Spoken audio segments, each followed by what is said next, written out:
दोस्तों, कहानियों की श्रृंखला में अगली हमारी कहानी है मधुमालती की कहानी, जो कि सिंहासन बत्तीसी की नवी पुतली है, जो कि वो इस प्रकार से कहानी सुनाती है। दोस्तों, कहानी सुनाने से पहले हम आपसे निवेदन करना चाहेंगे कि प्लीज़ वीडियो पसंद आए तो वीडियो को लाइक, शेयर एंड सब्सक्राइब ज़रूर करिए, ताकि आगे आने वाली वीडियोज़ की नोटिफिकेशन मिल सके और हमें प्रोत्साहन मिले और हम और भी अच्छी अच्छी कहानियाँ लेकर आए। तो चलिए शुरू करते हैं। नवी पुतली मधुमालती ने जो कथा सुनाई, उससे विक्रमादित्य की प्रजा के हित में प्राणोत्सर्ग करने की भावना झलकती है। कथा इस प्रकार है। एक बार राजा विक्रमादित्य ने राज्य और प्रजा की सुख समृद्धि के लिए एक विशाल यज्ञ का आयोजन किया।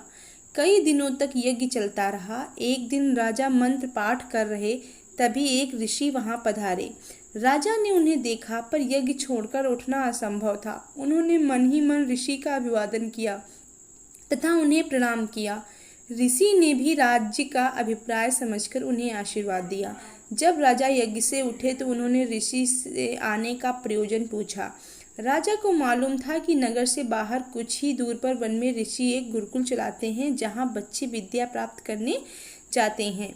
ऋषि ने जवाब दिया कि यज्ञ के पुनीत अवसर पर वे राजा को कोई असुविधा नहीं देते, अगर 8 से 12 साल तक के 6 बच्चों के जीवन का प्रश्न नहीं होता।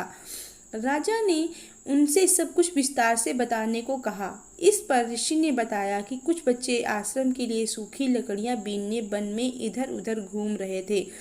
तभी 2 राक्षस आए और उन्हें पकड़कर ऊंची पहाड़ी पर ले गए। ऋषि को जब वे उपस्थित नहीं मिले तो उनकी तलाश में वे वन में बेचैनी से भटकने लगे। तभी पहाड़ी के ऊपर से गर्जना जैसी आवाज़ सुनाई पड़ी, जो निश्चित ही उनमें से एक राक्षस की आवाज़ थी।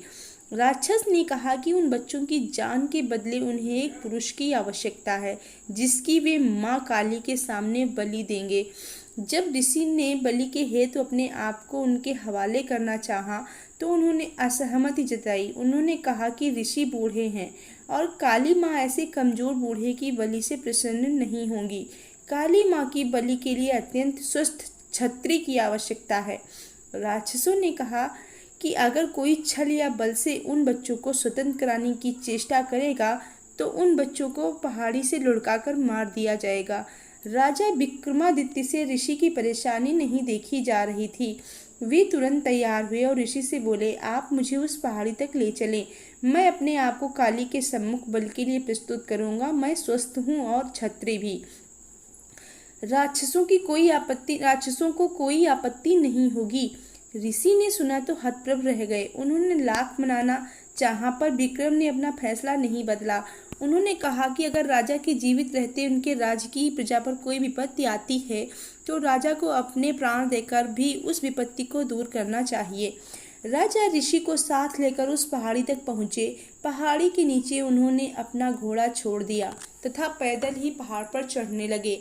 पहाड़ी वाला रास्ता बहुत ही कठिन था, पर उन्होंने कठिनाई की परवाह नहीं की।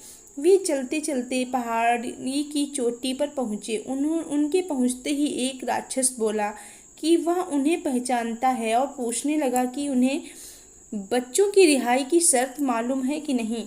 उन्होंने कहा कि वे सब कुछ जानने के बाद ही यहाँ आए हैं, तथा उन्होंने राक्षसों से बच्चों को छोड़ देने को कहा।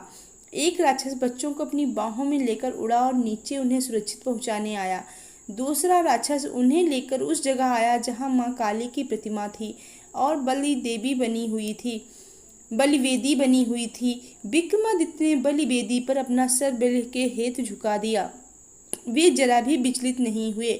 उन्होंने मन ही मन अंतिम बार समझकर भगवान का स्मरण किया और वह राक्षस खड़ग लेकर उनका सर धड़ से अलग करने को तैयार हुआ।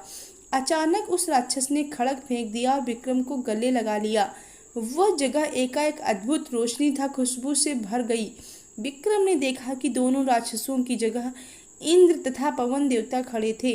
उन दोनों ने उनकी परीक्षा लेने के लिए सब कुछ किया था। वे देखना चाहते थे कि विक्रम सिर्फ सांसारिक चीज़ों का दान ही कर सकता है या प्राणोत्सर्ग करने की भी क्षमता रखता है। उन्होंने राजा से कहा कि उन्हें यज्ञ करता देख ही उनके मन में इस परीक्षा का भाव जन्मा था। उन्होंने विक्रम को यशस्वी होने का आशीर्वाद दिया तथा कहा कि उनकी कीर्ति चारों ओर फैलेगी। तो इस प्रकार 9वीं पुतली की कहानी समाप्त होती है। अगली वीडियो में हम आपको 10वीं पुतली की कहानी सुनाएंगे। Thank you everyone.